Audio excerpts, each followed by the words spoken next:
line of income, magbulad ka, oy, danggit na, oy, boneless bulinaw. Magginamos ka sa Ragosa na, di na ka mo ginamos o katong tinakos sa palengke nga gibutang sa taro. Di ba? Because every time income increases, the in, the desire for spending will also increases because your level of affordability increases. Now it creates a demand in you that you can already afford all these things. And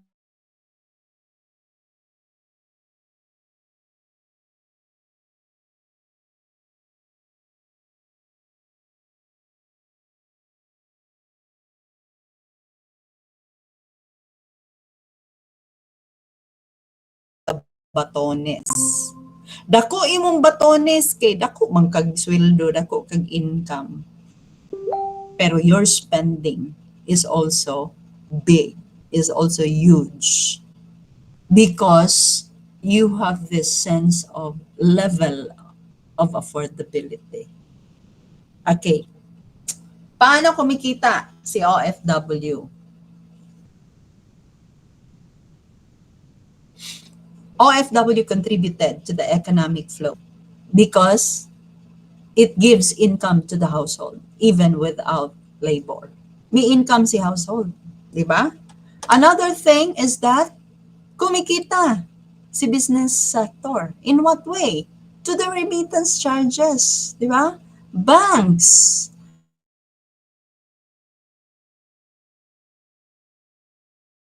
Here we do yung Western Union before, bank remittances. May yan, may processing charges. And then, well, of course, banks and other merchants is gaining from it. So, kaya yon. Now, the income that is being generated in all this, in this one,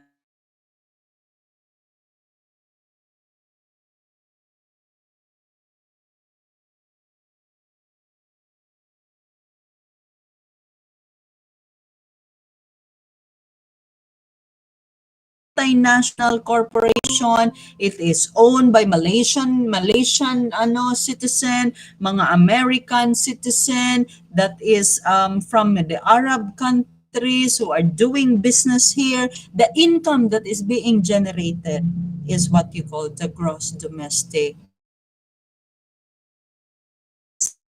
Are are are are attracting investors so that there would be more, because labor is the demand for labor is very high. Kasi ang dami kayang tao sa Pilipinas, ang daming walang trabaho. Now,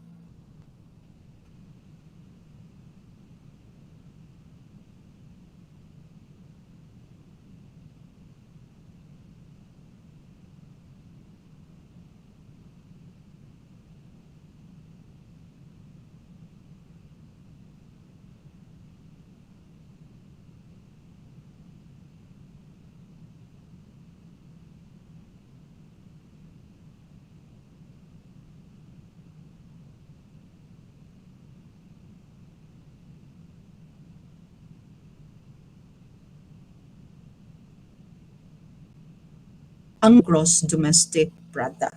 Now, what is the difference between gross domestic product and gross national product? The GDP is the measure of the total flow of goods and services produced by the economy over a particular time period. The factors of production must be located in the domestic economy. So walang dito si OFW ha, regardless of who owns these factors. Whether multinational corporation, whether local local supplier, local entrepreneur,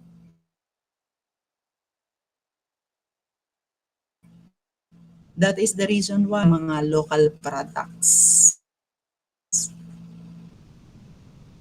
So that there would be more Filipinos who will own business. So that businesses owned by the Filipinos will thrive. And therefore, it contributes to the GNP, the gross national product. There is a big debate on this. What is really the indicator for development? It's GDP. No, it's the GNP. It's the GNP because that is the income of the people in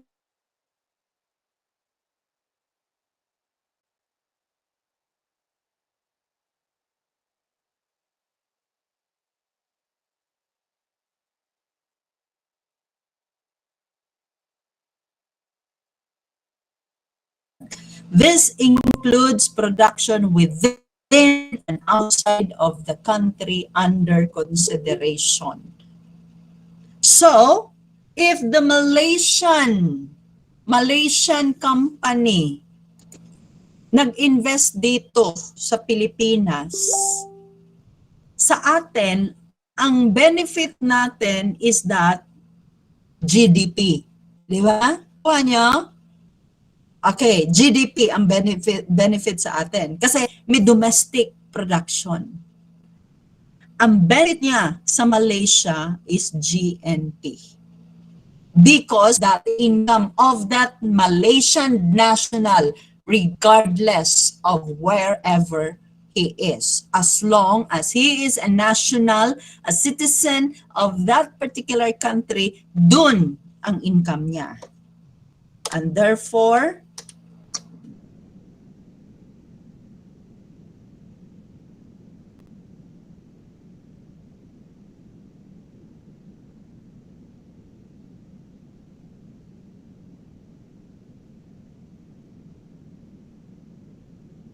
is lead nationals. Now, when you say GDP,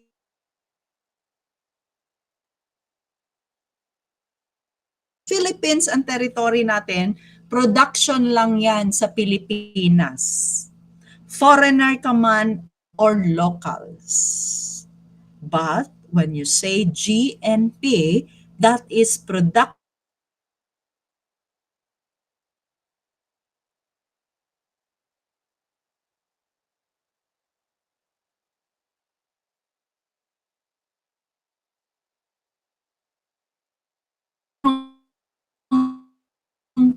in the GNP,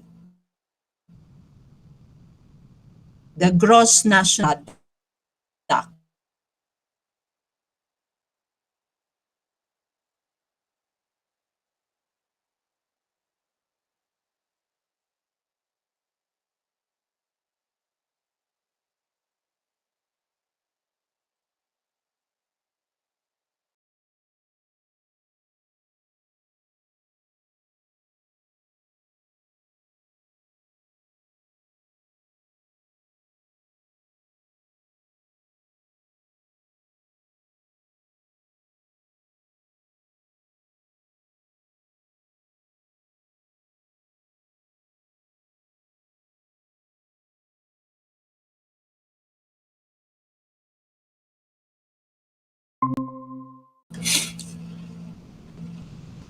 Can I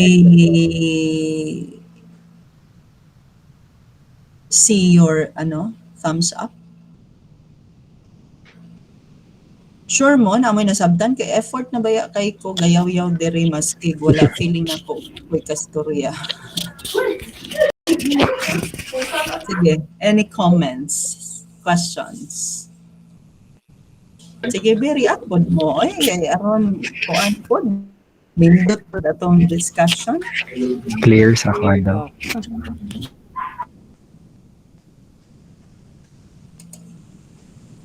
Okay.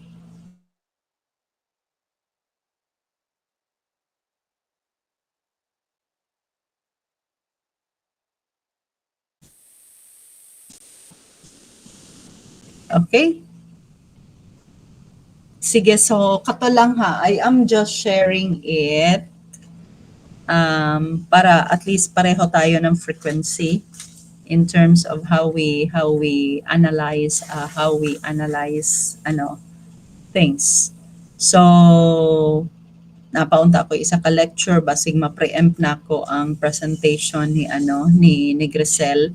So paunahon lang nako si Grisel sa iyang presentation, then I'll just check if I can supplement that with my with the presentation that I prepared.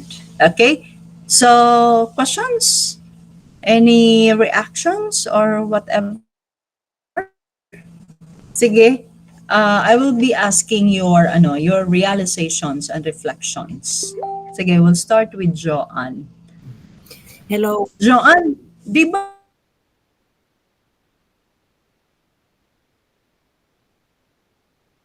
ang Facebook lagi kay sa DAP ka? Ako ang kuandok, ako ang masters.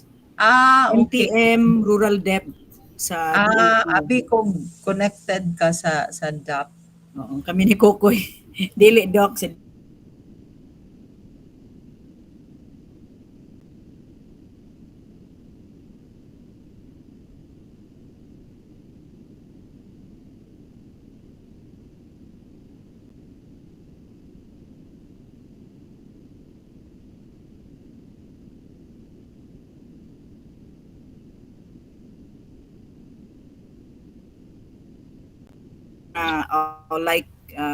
sa nga program sa government.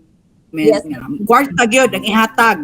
Kwarta gyud ang ihatag sa 4Ps, no.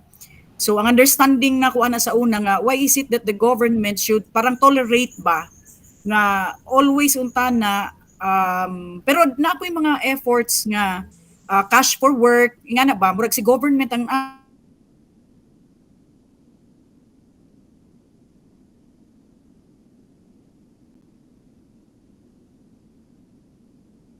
goods and services, and how ang kana bitang paghatag bitaw sa government aning monetary values para mudagan ang ekonomiya.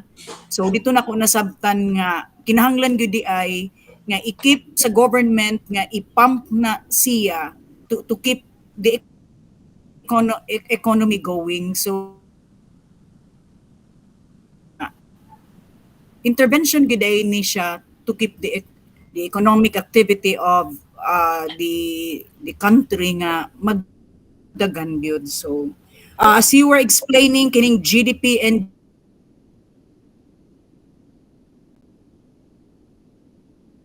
GDP, no, but when it something to do with within and outside the country, ang ato ang measure din ha is ang GNP na. So loud and clear ang imuhang pagka-explain actually, no. Thank you. Okay, thank you. So, tama to, no? Ang panglantaw lang manggod nato sa mga government mga subsidies kay mura lang siya hatag ba, no?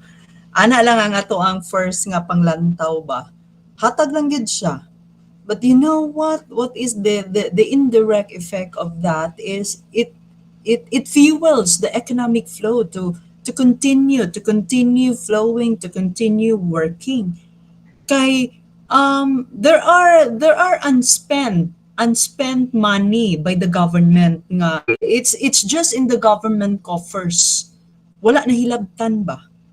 And then why not have this kind of program, makatabang pa ka sa kadtong mga mga nagkahigwaos, kadtong mga nagkalisod, and then the indirect effect of that is to keep the economy flowing, because you will be sending your children to school. If you will be sending your children to school, you will spend school supplies. Binubuhay mo ang mga companies who are producing school supplies, ang mga merchants. So kana lang atong nakita kay ay muragwan gasalig-salig man na sila ingon ana.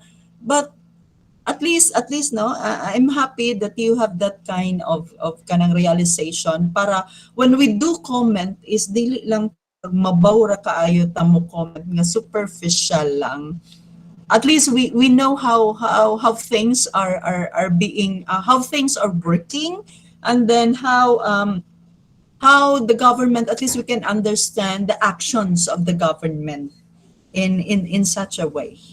Okay, thank you. Sige, Jillian. Sunod si Jonathan, sunod si Dexter, sunod si Tolitz, then Marichel, Kevin, then Midel, and then Grisel. Yeah, good evening, Doc. Good evening, everyone. So I have realized na actually different ways to measure development, not only sa economic sense, but also to the well-being of its citizens. Sa giingon ni Sir Jonathan pod ganina sa Human Development Index sa United Nations, which is one measurement of development within the country.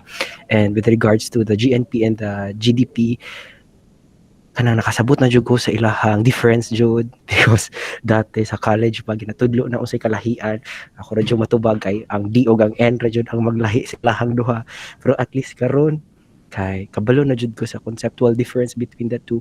Anything produced within the Philippines, within the territory of the Philippines, is considered as GDP, whether it is foreign or local. On the other hand, if it's GNP, anything produced or earned by Filipino citizens, and I believe apil ang mga naturalized Filipino citizens, Doc, tama ba? Mm-mm. Oo. Pati sila. So mga dual citizens, I believe apil gihapon sila sa GNP na gina-measure. Pero I'm just amazed how complex the complexity of measuring the GNP natong sa mga outside sa country. So that's my realization for this evening, and I'm looking forward to learning new and more things in international development po, Doc. Thank you po. Okay. Sige, thank you. Yes, Jonathan. Gara kong tubig ka. Wala rin din. Wala man si Jonathan. Sige, ikaw na lang. Ikaw sa Tolits. Hello, Doc. Hello. Yes, Sorry, Doc. yes, John. I still recall before sa PSA, GDP, meron kaming ano dyan, parang Tagalize, gawa dito sa Pilipinas or galing dito sa Pilipinas. So pag galing dito sa Pilipinas is GDP. So everything happens here in the Philippines na ginastos, ginawa, it's GDP. But pag meron ng mga elemento galing sa labas, kasali yung OFW, nagiging GNP na siya. Yun po yung na recall ko in terms comparison para hindi ako ma-confuse between GDP and GNP. Another thing is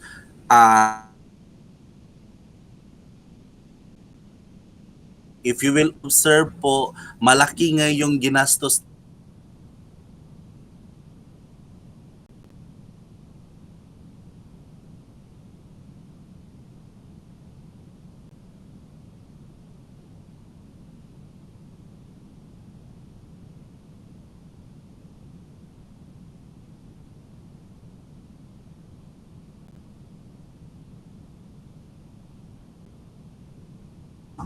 Reminded me of inflation. I need to explain that one, no. Considering sa inflation, no, tama yung sinabi ni Jonathan that inflation has something to do with the gross domestic product. Don't be happy if the peso value is lower against dollar, because it's a loss in our part. If recipient ka ng remittances, then malipay ka. Kasi ang budget, let's say for example, the budget of your funder in the US is that always $500. Always, regardless of the exchange value. And then when you receive $500 with a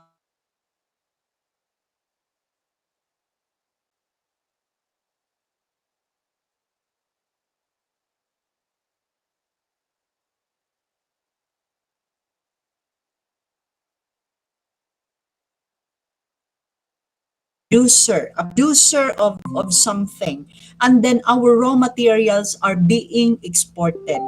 I import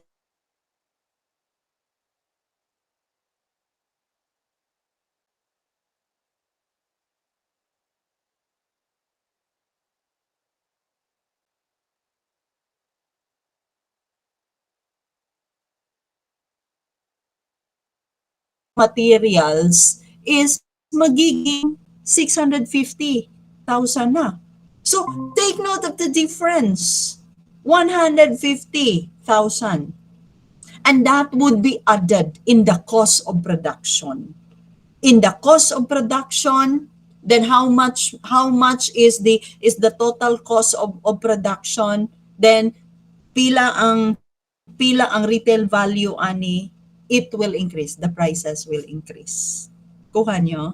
So that is the flow or loophole ba? Nga luoy kaayo ta. Let's say for example, increase the demand and supply, the demand is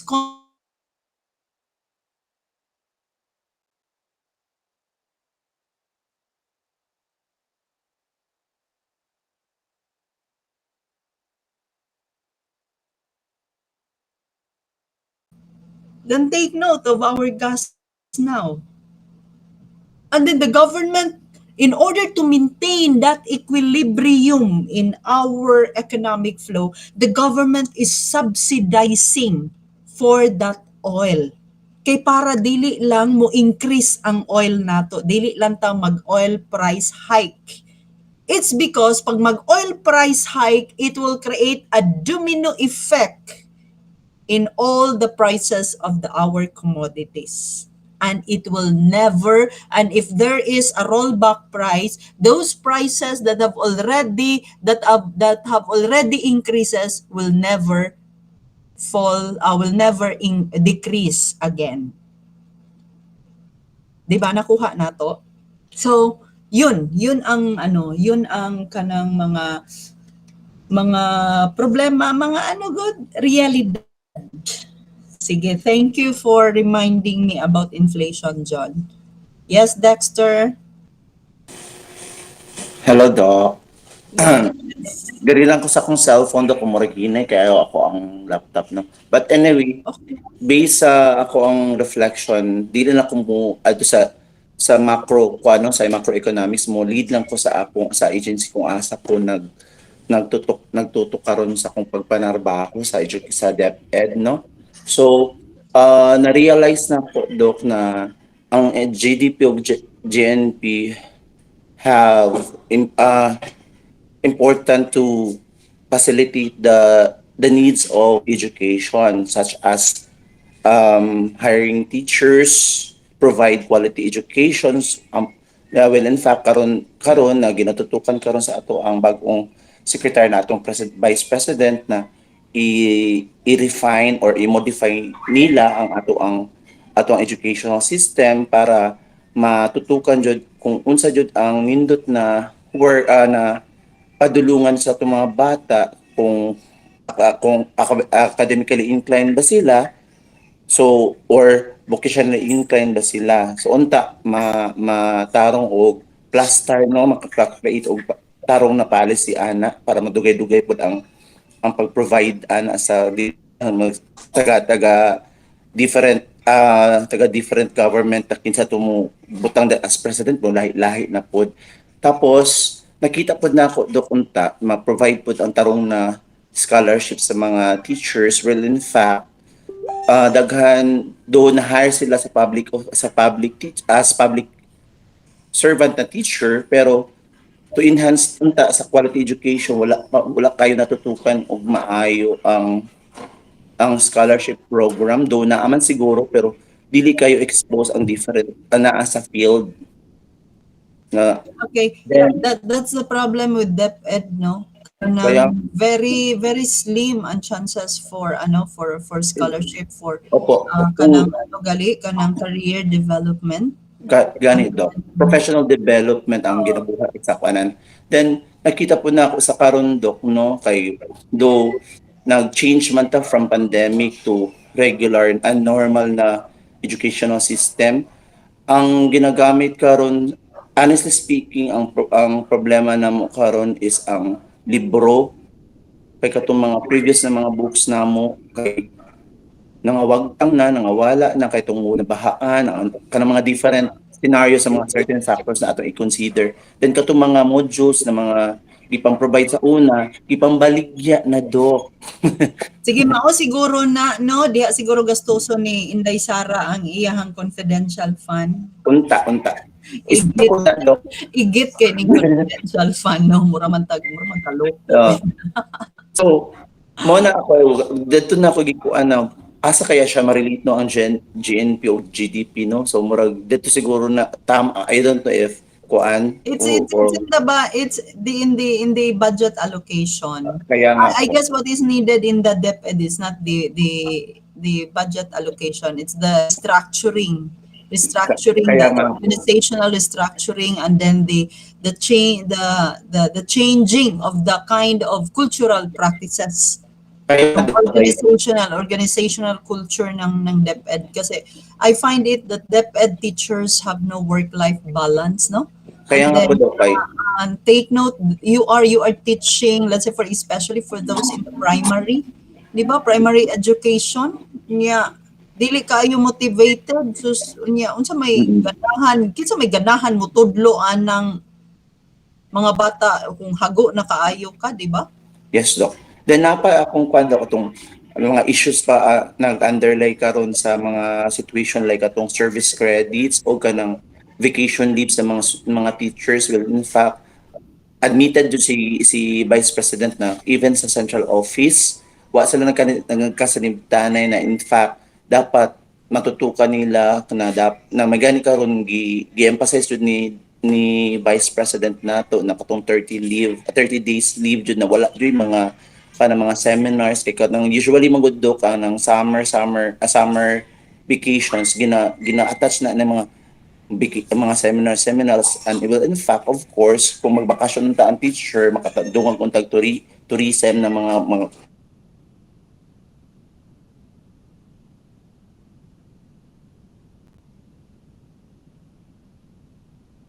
basic, ginagmay siya na butang, pero kung sumadaho na to, dakong tabang sa atong economy.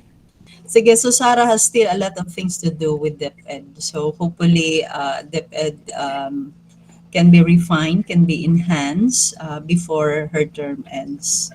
And then hopefully he can liquidate the confidential fund kay murag where is Issue kay sa karon Dok. where is that it's a public money, di ba? It's a public money, and therefore kuan although given musalig man ta sa iyahan, no, nga dili man siya kanang kurakot, dili siya wasteful, but then hopefully she will come to realize that it has to be liquidated. Kaya asa naman ang government transparency? And well, accountability, she claims that she is accountable for that amount, but then we are promoting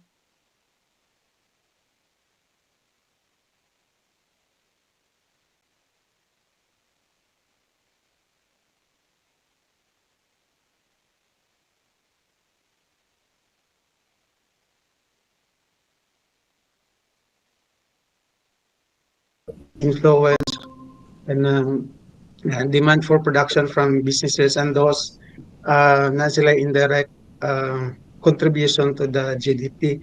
Pero ang ilang potential for to create investment is dako gyud kay naman gid sila dako nga income unta ang government I think nag-start na po ang government nga i-educate or i-encourage ang mga OFWs to invest, no, para ang ilang contribution to GDP is direct dako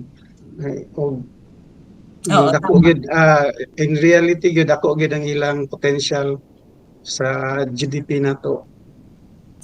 So mo lang to Dok. Okay, thank you, Tolits, no. So tama yun, no, so that they will also have a direct effect in our GDP. So yung investment, but then the program with OWA before failed, no, yung mga pagnegosyo because let's say for example even our mga seaman, no, mga seaman na to they no longer wanted to go back to the boat, and then whenever they avail of the early retirement, and then they will invest, magnegosyo sila, and then they don't have that that proper training, that proper kanang inclination nga mag-business sila. What they have is just the desire of having a business. So dako kayo ang failure. So the same thing with OFW. It's because most of our OFW, what they know is just to be employed.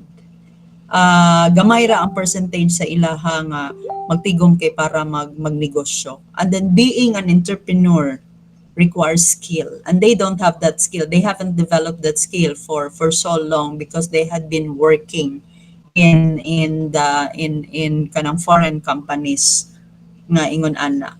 Unless otherwise there is that kanang kuan no entrepreneurial spirit nga naa sa ilaha. So yun ang pwede gawa ng whatever remedyo for that. Okay, thank you Tolits. Yes, Dandoy. Hi.